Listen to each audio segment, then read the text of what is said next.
Hi, I'm Ariana. And I'm Brandon. Welcome to The Nine, brought to you by the OPS Career Center TV broadcasting class. In this edition of The Nine, we take you behind the scenes of a unique OPS medical class and the teacher that has made it all happen. We'll introduce you to an unsung hero behind the musical instruments of OPS. We'll also take a look at the never-ending rivalry between paper towels and air hand dryers. And we'll look into the way teens sleep. Do they have enough sleep at night? It's all coming up in this edition of The Nine. Teenagers need a certain amount of sleep, but it seems as though they never get enough. Why is this? Walk into any classroom and you'll probably find students struggling to stay awake. This is due to their lack of sleep.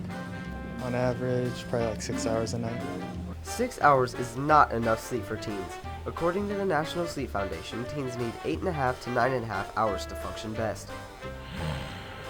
Career Center teacher Ryan Hunter explains students' sleeping expectations versus reality.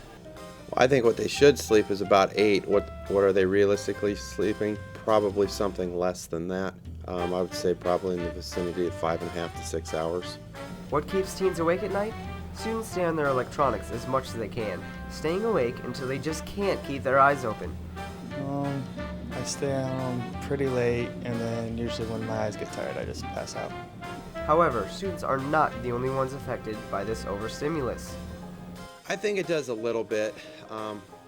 I just tend to have issues with sleeping just for the same reasons, just overstimulated. The National Sleep Foundation finds that the amount of sleep teenagers get affects their efficiency in the classroom. A lack of sleep limits their ability to learn, concentrate, and solve problems. The foundation also finds that a lack of sleep makes you prone to pimples. Mr. Hunter did an informal sleep study to see how much it affects the students. Just to see what, was going on the night before that dictated how they, basically how they felt the next day, and sleep definitely played a part in that. I think that when students did get around 7.5 to 8 hours, they were doing pretty well as far as their focus and their, ability to stay awake. So if you're a student who's struggling to stay awake in class, make sure you get enough sleep to stay energized throughout the day. So what do you do if you try to get more rest, but you have trouble going to sleep at night? Well, according to the website helpguide.com, there are some simple things you can try. First, set a regular bedtime and make sure you wake up at the same time every day. Then nap to make up for lost sleep, but make sure you are smart about napping. Finally, fight the after-dinner drowsiness and make sure you don't watch any scary movies, just in case. Teaching high school students can be tough, but not as hard as putting out fires and saving lives. One OPS teacher has been on both sides. Here's Marcus with the story. To get a real feel for what it's like to work in the world of a paramedic, why not take the role of a patient? Career Center EMT teacher Chris Gregor gave me a first-hand look by putting me on a stretcher. Gregor was a firefighter for 25 years and a paramedic for 18 years. That experience eventually led him to the Career Center, where he now teaches students to become paramedics in the EMT class. Teaching paramedic stuff and EMTs is really easy. I think the schedule is a lot better. As I said, firefighting is a 24-hour day shift, where teaching's an 8-hour shift, and I'm teaching and motivating young people to go out and learn how to help people, and I enjoy it very much. It's a job that can be very rewarding when saving lives and helping people, but Gregor often tells his students about difficult times he had as a paramedic to help them realize that the EMT field can be stressful. The one that pops into my head is when we had a man on a roof stabbing himself, and the police officers were trying to talk him down off of it, and we were just there waiting for him to be captured. Whatever the experiences, many of Gregor's students say that it helps them get the real feel of being a paramedic. This class has helped me progress into being full-time on the fire service. One requirement is I need an EMT to start the fire department.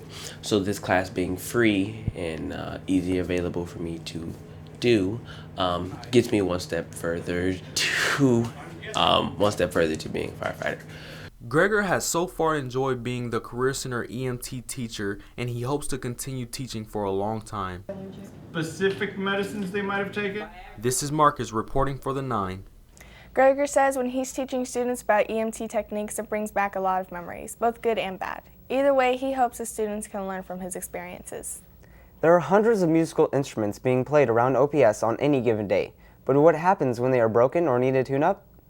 Kylie went to the one and only Omaha Public School instrument repair guy to find out. Welcome to the Career Center. There's something I'd like to show you.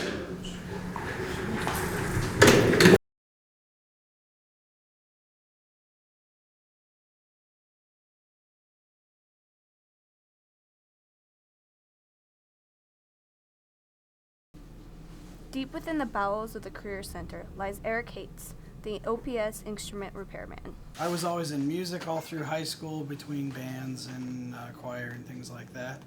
And my stepdad is a mechanic, so I kind of took those two things and put them together, and this is what you end up with. With marching band season coming up, Eric will be quite busy all summer.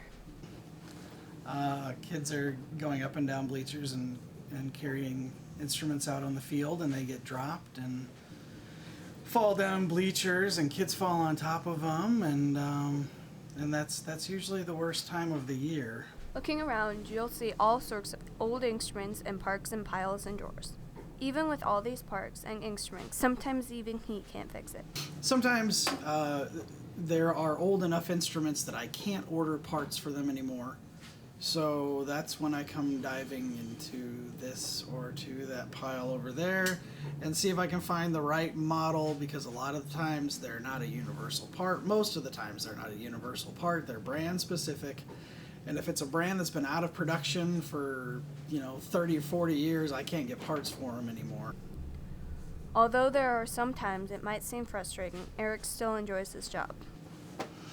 I like taking something that people thought would probably be trash and turning it into something that a student would be able to play, handing it to a student and actually, watching them possibly go and pursue a music career. We all have our own preferences when it comes to drawing our hands. Trends in schools favor cheaper options, but they may not focus on what the student's body really wants. Here's Blake with the investigative story. When you're in the bathroom, nobody wants to waste more time than they have to, especially when it comes to drying their hands. I strongly prefer paper towels. I find most air dryers are just painfully slow when it comes to drying your hands. Marcus feels if bathrooms only offer one method of drying your hands, people will avoid the situation altogether. Out of 10 guys that would come into the bathroom, probably 7 of them wouldn't wash their hands, they would just leave. Everyone can agree, a lack of hygiene isn't the way to go either. It's kind of gross. So which way do people prefer to dry their hands? I find most people prefer to use paper towels. Air dryers just seem to lack the speed. It's just faster than a blow dryer. You just get a couple of them, dry your hands, and that's the end of it. Even if that requires grabbing more than one paper towel. Many people agree it takes more than 5 paper towels to fully dry their hands. I grab about 6 or 7. All throughout elementary school, they kept saying 1, but me, I'd take like 6 of them, so yeah. Although people would agree paper towels can be wasteful, several people I spoke with would still rather use them than an air dryer. And I have a personal protest against weak air dryers. I think they actually encourage people to not wash their hands because people don't have the patience to sit there for like a minute drying their hands, so they just don't. Although, nothing is perfect, and even paper towels have disadvantages. I think that's one of the big drawbacks of paper towels. People make a mess. It drives me crazy. Sometimes you'll see paper towels just laying all around the trash can. So which is better? Both may be around for a while. This is Blake reporting for the OPS Career Center. So it's up to you to decide, paper towels or air dryers. That's it for this edition of The Nine. Thanks for watching. We hope you have a great summer, and be sure to watch for more shows from the OPS Career Center in the upcoming school year. See you later. And keep it cool, Omaha.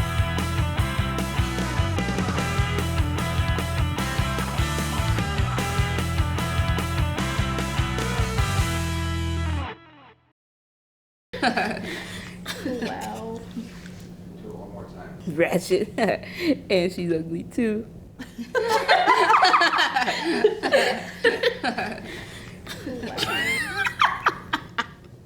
Guys, she's coming. Hi! How are you? I like your top. Oh my god, girl, I love your outfit. Where did you get it from? It's so you. I wish it could be me. Just because someone can't hear you doesn't mean it's not bullying.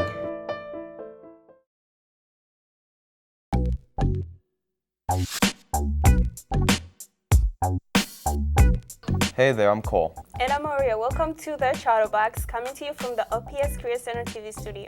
In this show, we'll look into the craze over ebooks. Are they taking over the reading world? We'll take a look at one of the summer's most popular hairstyle trends. We'll introduce you to an OPS teacher who has an unusual condition. He can't test a thing. But first, we begin our show with a look at an issue that affects students everywhere: sleep. It seems like teens are getting less and less sleep all the time. But why? The Chatterbox's Michelle went on a mission to find out. And look how a lack of sleep affects them. It's the middle of the day, so why is Eve sleeping? Like many teens, he didn't get enough rest the night before. Guadalupe knows the feeling. Yeah, especially in school. Guadalupe usually gets home from work around 10, and it takes a while to get to bed. Because when I get home, the only thing I do is take a shower, eat, and go to sleep. By the time she wakes up for school, she's often only had 5 hours of sleep. Researchers say that's not good. Teens should get 8 to 9 hours of sleep every night. It's not something Cole usually gets. I am tired throughout most of the day. As soon as I get to school, all I want to do is sleep in class. Here's a problem with that. If you don't get the required amount of rest, it can cause your brain to slow down. It can cause a lack of concentration and decrease your ability to remember things you learned in class. It can also cause you to gain weight and give you an aged look. But some teens feel they need to have a job even though it causes them to lose sleep. Students should work and go to school because it gets them on the track of being a grown person. So what's keeping students awake who don't have jobs? TV, texting, Twitter, you name it. Electronics keep many teens up far later than they should be. So the solution to more sleep could be as simple as pushing a power button a little earlier. This is Michelle reporting for the Chatterbox. Have you ever thought what it would be like to go through your life without being able to taste the meal that you eat? Marian and I met an OPS teacher who lives with an everyday dilemma. Thomas Allen has been teaching at Bryan High for about 12 years. One thing the students do not know about him is that he can't taste a thing. Well, for about 3 years, the only thing I ate for lunch was raviolis, right out of the can. For Mr. Allen, one of the advantages of not being able to taste is that he can eat all kinds of things that other people want. And I mix everything together. It doesn't really matter to me what it looks like or anything, it's the texture of it. A lot of people go by looks, they go by smell. I go by how it feels in my mouth. I want a little crunch, I want a little bit of softness, okay? But there's two things I will not eat. I will not eat Jell-O, and I will not eat marshmallows. There are definitely disadvantages to not being able to taste. I wish I could taste steak. I wish I could taste corn. And even though he can't taste, there's some food that he just doesn't care for. I don't care for asparagus, okay? Just don't like the texture of it. There's just some things that just don't feel good. So then, next time you take a bite out of your favorite food, be thankful you can taste it, because there's some people who never get the chance to. I'm Maria with your OPS Chatterbox. Imagine repairing a musical instrument. Hard, right? Now imagine repairing instruments for a whole school district. Believe it or not, there's one OPS repairman who does just that. Sean went on a mission to get in tune with this unique man and his job. Meet Eric Heitz. Heitz repairs instruments for the whole OPS district. So how does someone wind up with this type of job? It's kind of a funny story. I've always been in music my whole life, choir and playing in bands and things like that. And my stepdad is a mechanic. He runs a mechanic shop. So I kind of took those two worlds and put them together, and this is what you end up with. Eric has a lot of instruments to fix, and sometimes he needs to make tough decisions. People say, I need this done 2 days from now. So I have to then decide, is this more important than this person who brought their instrument in to be repaired 2 weeks ago? Does the person who brought it in 2 weeks ago have a student that's sitting there not doing anything in their classroom because they don't have an instrument? If they do, that person comes first. Berg orchestra teacher Norm Edwards is a common client for Eric. Eric's always really nice about it. He'll take us out of the order of what he has waiting to be repaired when there's emergencies, and he's very reliable and helps us out a lot with that. Eric has his busy points during the year. It's there are a lot. There's about 3,500 instruments that the district owns that I have to work on. So at any given time, I usually have a backlog of about 30 to 40 instruments that need to be repaired to yet. So this being at the end of the year right now, it's kind of my time to, I tell everyone I'm not taking any more instruments, and I try to catch up on those 30 to 40 instruments so that I'm done. When summer hits is when I get the busiest. In that area on the other side of my shop, there will be 1,100 instruments that are coming back that I have to service over the summer. As you can see, Eric is a very busy guy, but where would OPS Music be without him? This is Sean reporting for the Chatterbox.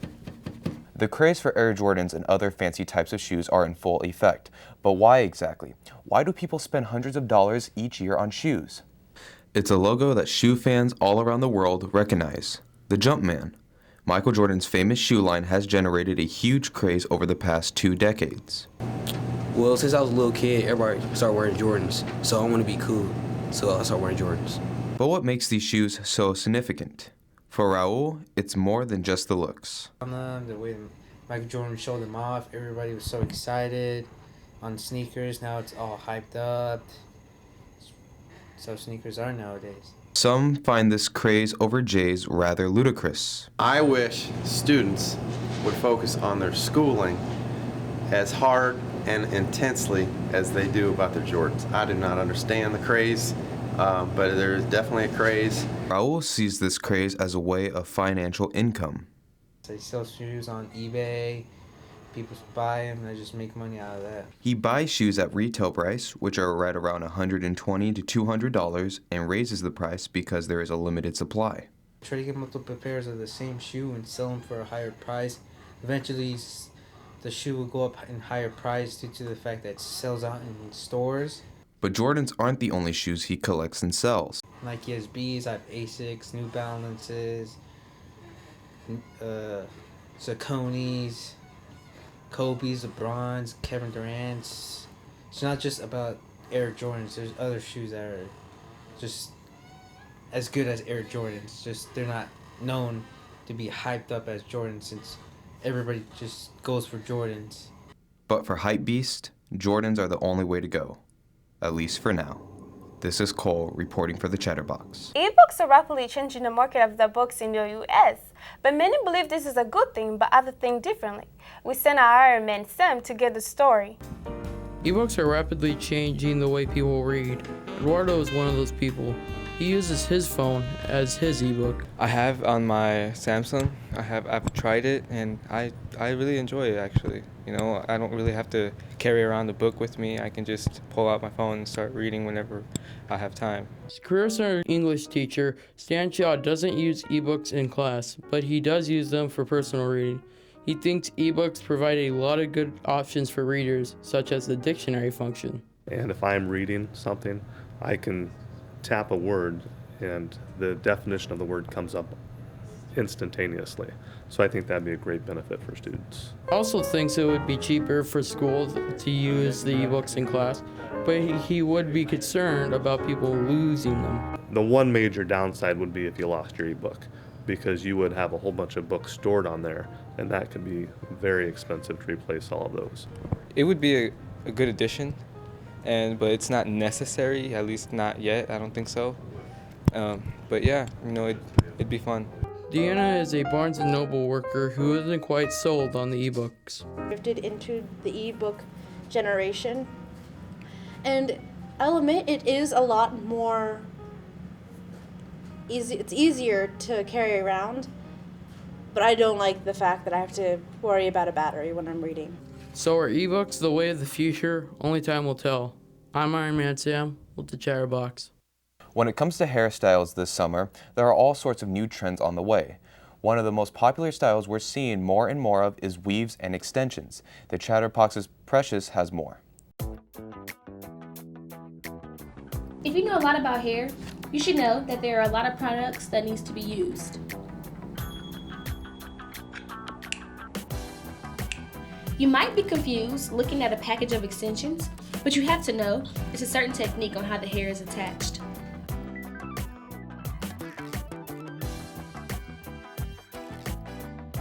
This is how they are attached. I did it for my aunt.